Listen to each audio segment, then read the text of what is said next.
welcome to episode 2 of the Group Coalition podcast. On this episode, my guest is Nicholas Coleman, a renowned Western and wildlife artist from Provo, Utah.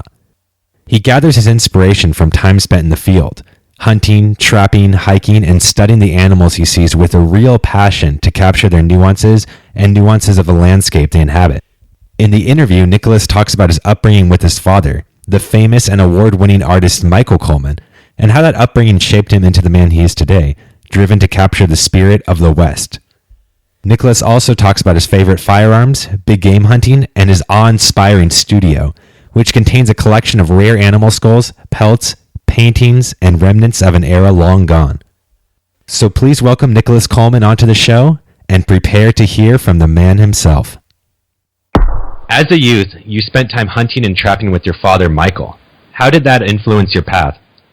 Well, I think just growing up with him, I was his little shadow, and it was just like an instinctual. I was like, that's what you do as a kid, you know. And as I would, follow him out over, through rivers and streams and lakes and up the canyon and behind some mountains and funny places, he would just kind of point out, certain details, how the light would kind of play over the land and how, fantastic, sunrises were and the different colors at sunset, and of course pointing out animals along the way and little animal tracks, and, telling me, that's a raccoon track, that's a little mink track, those are muskrats over there, and you can tell the difference between a muskrat and a rat, between, the flat tail of a muskrat and the round tail of a rat.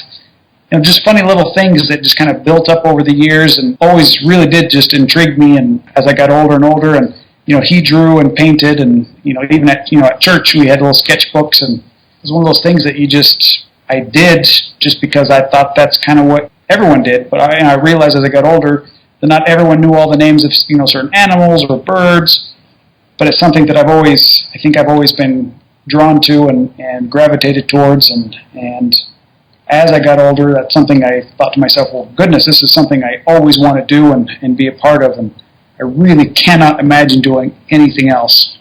Yeah, that's a pretty unique upbringing. Definitely. So what age did you find yourself wanting to be an artist?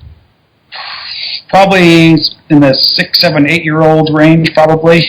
Oh, okay. And then I did have some, with teachers and certain professors along the way, questioning, or thinking what I was about or what I wanted to do was kind of crazy or, not worthy of pursuing.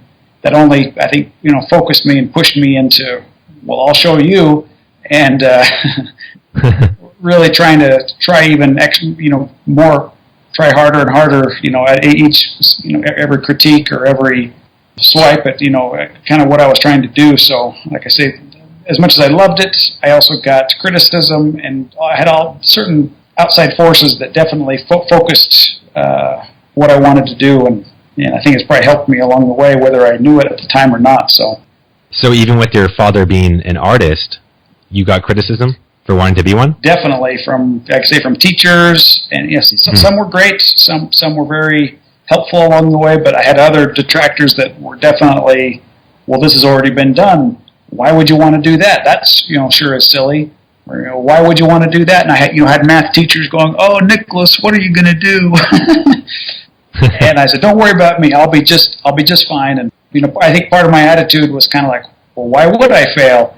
And that, thank goodness I had that as, I was younger, because as you get older, you realize, goodness, life actually is hard and requires a lot of hard work and endurance. Yeah. You really do find out what endurance is as you get older, and go, goodness gracious, life is a little trickier than I thought it was when I was maybe in my early 20s or even a teenager. So that definitely helped me carry through a number of years. And then now I still am enthusiastic, and you just realize, goodness, you really have to be focused and work hard to really make a difference and stand out from among the crowd. So, well, I can definitely picture math teachers saying that to you. What are you going to do with your life? No kidding. I've heard that. Yeah, you got to be an engineer. Yep. So, what impact did your father have on your life as an artist or otherwise? I think he was just a good example of someone who worked hard, was enthusiastic about what he did. And like I say, as I was growing up, he had me in his workroom preparing, materials, boards, and canvases for him to paint on, and then also, learning how to frame things, how to mat watercolors. I used to make mats for galleries in New York as a teenager, and kind of grumbling at the time doing it, and getting my dad's work photographed and shipped off. But it was kind of like I was getting a mini apprenticeship. When I just thought it was work or chores, but that really did prepare me, for later. I know all the ins and outs of my business, and I'm, when it comes down to it, I'm the guy that has to get everything done. There's no magic elves that come in, and my dad really was he showed me how to do all those things and pointed me in the right direction, and whether he knew it or not, I was paying attention while he was teaching. So sure, he's a good role model to have. Definitely. Your studio is absolutely magnificent and contains a host of animal skulls, pelts, paintings, and Western artifacts. How did it come about? It started all back in those funny days when I was a little kid. I have a couple stuffed raccoons, behind me here in my studio that my dad and I trapped up Provo Canyon when I was probably in first or second grade, and we would go check the trap line, before he'd take me to school. And I thought those were some of the best days, of my life, walking up the river and just, the anticipation and the excitement and, waiting to see if we had something in our trap. And funny little, especially when you're out walking up the river or out in the sagebrush or, up in the mountains, you're definitely keeping your eyes open for anything, especially as a kid, that's cool. And skulls, bird nests, or eggs, all these funny little things seem to follow you home, or they followed me home anyway. And a lot of things in my studio, people go, "My goodness, how did you find all these things, or how did you collect it?" And it's not that I'm buying these things. I have things that are in here. I have my first muskrat skull still with me in here in my studio that I skinned myself and boiled the skull. And things have followed me home for. I'm definitely a pack rat, and I try to arrange it such a way that doesn't exactly look like that. But yeah, it's been kind of a whole life's collecting and arranging and bringing things home with me. And I might even find something and stick it in my backpack, and then a month or two later go, cleaning out your backpack a while later, you might find that skull again at the bottom of your backpack and go, "Oh yeah, that's where that went." And then with my little boy who's just turned 8, it's fun to share these things with him too. And I can imagine how much fun it was with my dad with me, and we still have fun out in the bush finding things and bringing things home. And the best part is, besides it just for me, I like to share things with other people and able to show things. And I think it makes it that much more special when you're able to share it, your enthusiasm, and with the art and with all the other things too with people, and it just makes it that much more fun, I think. So most of your items are from your personal collection. You didn't buy them? Right. Yeah. Probably 95% of the stuff, and then the other 5 are gifts. People. I have friends who go, "Oh, I thought you would like this," and they'll bring it, a skull to me, or a skin, or a frozen coyote, or a fox that they found on the road that's in beautiful condition. And so I do get lucky with friends who keep their eyes open for me. And then there's always a few eBay purchases here and there that otherwise I wouldn't be able to find, and old hunting licenses and funny little sporting artifacts that are from the 20s or 30s or even earlier. So there's a few things here and there that are fun to find. And very cool. Yeah. Now, I thought I saw a human skull in one of your pictures. Is that real? That actually is a reproduction. Okay. But I bought that. My little boy wanted a human skull in the worst way for Christmas this last year or the year before. And I was in London at a flea market, and they had this one little booth had a bunch of human skulls. Wow. Almost got one. The last minute, my brain went, I don't know if I want an actual skull in my little boy's room. Yeah. And then so I thought better of it, and but it's a reproduction, but it's a really good reproduction, that's for sure. And then between my little boy and me, it kind of goes back and forth between his room and my studio. So there are funny things that we steal from each other for sure. So yeah, that's cool. You're helping him out and start building his collection. Oh, yeah. I was in Europe once, and they have flea markets all the time there, and they have the most interesting things there. You can find like medieval furniture for sale. You just don't see that here. No. Yeah, Europe is still old, and America. That's when you realize how new America is. Right. What's your most prized possession in the studio? don't know. We've talked about if there's ever a fire, what would I grab? And there are a few paintings for sure that I would definitely grab and run and, go throw out on the lawn if I had time, for sure. I have a neat little painting by a Taos artist that was probably painted in the 1920s, or probably maybe 1910, somewhere in there. A little Couse painting, Anger Couse, a little Native American painting, and then I have a neat Frank Tenney Johnson painting, old cowboy artist who studied in France under a fantastic figurative artist, William Bouguereau. But it's a kind of a picture of a painting of a cattle rustler. Then I have a neat kind of old, kind of golden age of illustration. Dean Cornwell was known as the Dean of Illustrators back in the 20s. And then I have some etchings and drawings by wildlife artists, Carl Rungus and Wilhelm Kunnert, William R. Lee, and Thomas Moran. And I definitely just kind of try to surround myself with things that that I love and that inspire me and kind of push me. Have good examples of great work to kind of inspire me to make sure my own work is up to par. And in my own mind, it's definitely not, but it gives me hope for the future. Well, I hope you have a good amount of fire alarms in your house. We do. So my dad almost did burn down my studio once. Really? What happened? Well, he was babysitting for us one night. And he likes to come when he babysits for us every now and then. But he likes to come to my studio and turn on the lights and kind of look at my books and sit on the couch. And he did that one night, and it was in summertime. And I have a gas fireplace with a screen over the fireplace, and I had some paintings at the time. I don't do this anymore. After this time, I learned my lesson. I had some paintings leaning against my fireplace. I was in the middle of cleaning some stuff in my studio, and I didn't turn on I don't start my fire, obviously in the summertime, and we come home from an evening out, and I can smell smoke in my house, and I can see smoke in my house, and I'm going, what is going on? And my brain just kind of clicked, and I knew what it had to have been, and I raced in my studio, turned the fireplace off. That's funny. I think it's funny to hear that out loud. Turn it off. Anyway, so my paintings were starting to. They were probably within 5 or 10 minutes of actually catching fire, but they were all black on the back.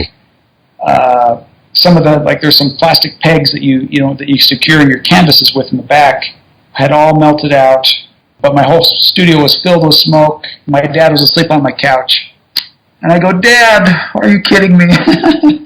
He was sleeping through all of this? He was in another room in my house, but he came. Left the lights on, left the fireplace on, but all my paint he didn't see the fireplace turn on because it was covered with paintings, and that's the whole reason why he didn't notice it. Anyway, so that was the one time it almost happened, but it didn't. So you got lucky. Got lucky, definitely. You live in Provo, Utah, a classic American Western town. What do you like most about it? There's a neat history. Growing up here, we weren't quite aware. Utah has a bunch of really unique cities, and Provo is, I think, a really good one. A lot of friends go, "Oh, we're from Provo, Utah. Next to Brigham Young University. It's it's kind of a bubble. There's a heavy Mormon population, but there's a lot of really good things that happen here, and a rich history. And a very rich history. What I really like about it, besides Brigham Young was here, there's a history with the Mormons, the pioneers. Provo was named for a French fur trapper who came through Utah County, specifically Provo, in 1825. And I think there was a Spanish mission somewhere close by. I mean, it's pretty old. You could think back to 1825, what was going on the western side of the United States. There weren't very many, states. And but anyway, he and 5 other guys got captured by the Shoshone Indians, and they almost all got killed. 4 guys got killed, and he and 1 other guy made it out.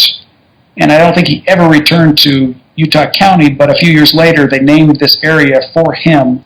And there's a place called Ogden, who was named after a fur trapper in Ogden, and there's quite a few other ones that offhand I can't remember. But like I say, there's there's lakes and rivers and mountains. We're like right in the middle of Utah, and it's so diverse and rich with wildlife. We got mountain lions behind me here. I'm up in the foothills in Provo, right behind below a mountain called Squaw Peak.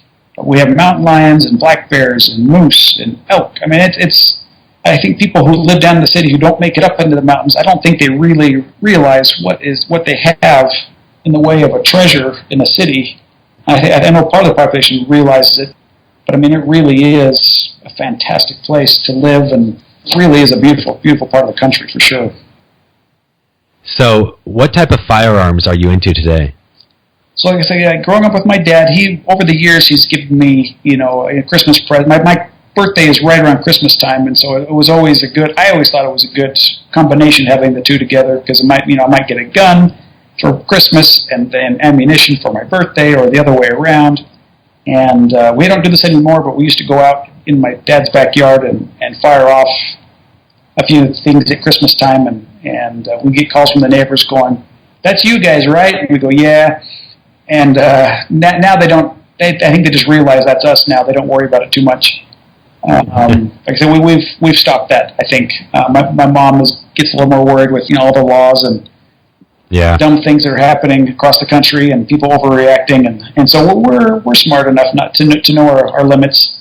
But I have a neat little Ruger 243 that I've had since I was 12 years old.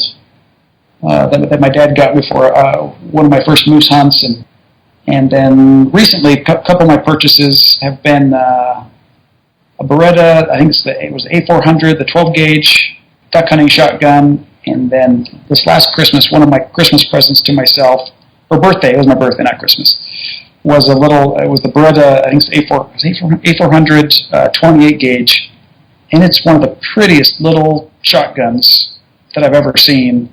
Obviously, I couldn't help myself when I bought one, and bought it for quail hunting or just little bird hunting, and it's just light and beautiful, walnut stock, and just a really neat technology, and some of the newer technologies are really neat, especially when it's not too. I'm not exactly a fan of modern looking firearms, things that don't look like guns. And I lean towards classic and traditional shotguns and rifles when it comes to bolt action, and my dad's really into double rifles and some of the old African elephant guns, and definitely like the Holland and Holland. The beautiful. The Rigby and the Wesley Richards and Purdy. Yeah. And that's where and so I'm not trying to take over his passion, but I'm trying to definitely get my own thing going. And I know my days in Africa, I've been there once when I was 17, but my goodness, it's so hard to get over there these days, and so much more expensive. And really? Yeah. Like I think when my dad's hunts, like the first time he went was in the early 80s, and his friend called him up like a year or two ago, and he says, "Man, I priced out our original trip we did to Africa in 1982. He says our $20,000 or $30,000 trip then would be about $250,000 now. Wow. Just plains game, and I don't know if any lion or leopard are in the hunting trip, but I mean, it's just so expensive, which takes the fun out of it, in my opinion." Yeah. You're just thinking about how much money you're spending. I know. It feels like you'd probably be bleeding money the whole time you were there. So, I had a friend whose dad was a lawyer and an African big game hunter, and he had 2 lion rug pelts. Mm-hmm. And one day his dog peed on one, and they couldn't get rid of the smell, so they just threw it out. No. And I was like, that is nuts that you would just throw that out. But I guess the smell was so bad, and they couldn't get rid of it. That's so weird. Did you hear about the guy who hunted a white rhino, black rhino? Which one? It was this guy recently bought a tag. It's like $300,000 or $350,000, and he said it should have been more. Oh yeah, for sure. Well, I guess, and all that money, conference. Yeah, they didn't let him. I don't know if it was the same guy, but they've been trying to do that for a few years now, and the animal rights guys get a hold of it or the story, and they don't want to let them do it, and the money could go towards conservation, or they could let hyenas pull it apart while it's standing there alive and eat it. Sure. I mean, people get mad going, "Oh, it's unfair for people hunting with guns," and it's not fair. There's no sport in it. Well, if you look at some of these videos on YouTube, I mean, what's funny is almost every single animal is tough in Africa, and almost every single one of them could kill you, even if you had a rifle. And some dummies, I see guys get attacked, and I go, "Well, yep, they know this risk. They understand that it's dangerous. Half the reason that's why they're there." I mean, that's the whole part about African hunting is it's not like I mean, anything can nail you over in Africa. The bushes are tough. The insects are tough. Goodness, it's not as easy as people make it out to be. That's for sure. Sure. So you still hunt? I do. People go, "Oh, you're a big time hunter," and in my own mind, I don't think that I am. But I think compared to the average person, I probably do look like I hunt all the time. But to me, I wish I could get out more. But I have to work and I have to get produce, and the good thing is when I get out to go hunting, I'm able I paint what I'm out hunting and what I'm looking at, and so there's definitely an excuse for me to get out in the bush and see wildlife. And I have a couple great friends that I go out with, and fantastic places we go to, for coyote hunting, and in the fall deer and elk hunting. And I've just been pretty lucky with some of the friends that I've had over the years, and even a couple of cousins that are fantastic and were willing to go out with me and be patient with me too while I take my photographs too. So that's the other good thing. So I have a couple other impatient friends who don't know what I'm doing with my camera and wonder what I'm doing all the time. But I definitely try to get out, and they definitely go hand in hand, my hunting trips and my painting. So I'm pretty happy about that. So you like taking photographs? Yes, Debbie. Yeah, I'll sketch and I'll take photographs. Especially if we end up shooting something, I'll make sure to document the animal really well before we skin it. But that's what I like too. Is a lot of the animals that I take, and they end up kind of being immortalized in paint.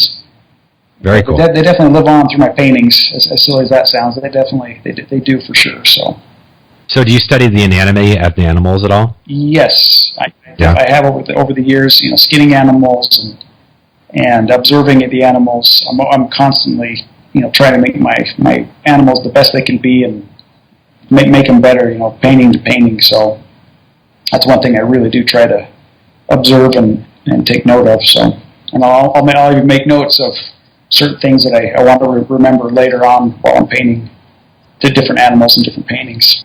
Well, it's certainly paying off. Thanks. Yeah. Going back to art, what advice would you give to an aspiring artist? That's definitely a tricky one. And over the years, I've realized, different people and artists who are pursuing art. Everybody has a different way they approach art. But my best advice I've given to friends and other artists along the way is definitely you need to be enthusiastic about whatever you decide to paint. And you need to treat it like a real job. I mean, there's a kind of that concept always in art, or the misconception that, you're kind of a hippie artist guy, or all artists are kind of that. I'll paint when I get in the mood, and they're free spirits and all that kind of stuff. The best artists weren't, in my opinion, free spirits and painted whenever they got in the mood. I mean, they got to work and they painted and they fixed their problems. They sat down and put the time in. And I think almost with any job that you're going to be successful at. And I think success doesn't really come in the form of money, although it can, but just working hard and producing and being happy in what you produce. I think that's where you find success, I think. Now, how's the artist community out in Provo? Is it pretty strong? It is actually, and I'm kind of a hermit, and I stay in my studio, but I do know there are quite a few fantastic wildlife artists that are in Utah, and then there are a few that are in the outskirts of Provo or the surrounding cities that are producing amazing work, and I'll go to shows in other states and actually meet the guys that are from Utah. I'm always surprised to hear they're from Utah because I go, I didn't know you were 20 minutes away from me. And so it's always surprising, and Utah actually has produced quite a few fantastic wildlife artists.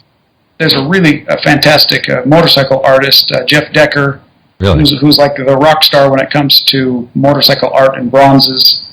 Kind of world renowned in Japan and Europe, and he seems to be known in all the crazy, amazing circles when it comes to that kind of stuff. And then up north in Utah, a wildlife artist named Jim Morgan, who's been around for 30, 40 years. From across the room, it's his painting. And yeah, so I mean, there's quite a few wildlife guys. I mean, there's almost every kind of figurative artists. There's everything in between, landscape people. And I mean, Utah, for some reason, has produced some that are actually nationally known artists. So they're not just Utah artists. So Where can we find out more about your artwork and any upcoming shows?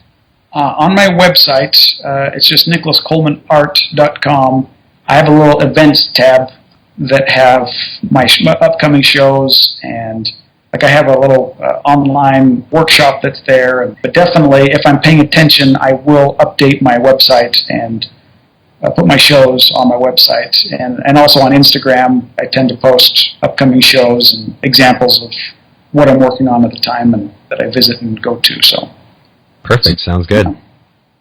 Well, Nicholas, thank you very much for being on the show. I really appreciate your time. Hey, thank you. That is fun for sure. It's always fun to talk to enthusiastic people.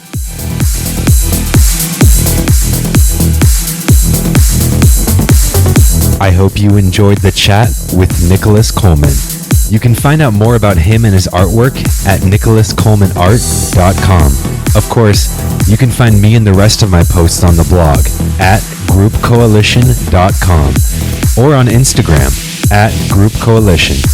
You can also find links to the rest of my social media pages by clicking the icons at the top of the blog. Cheers.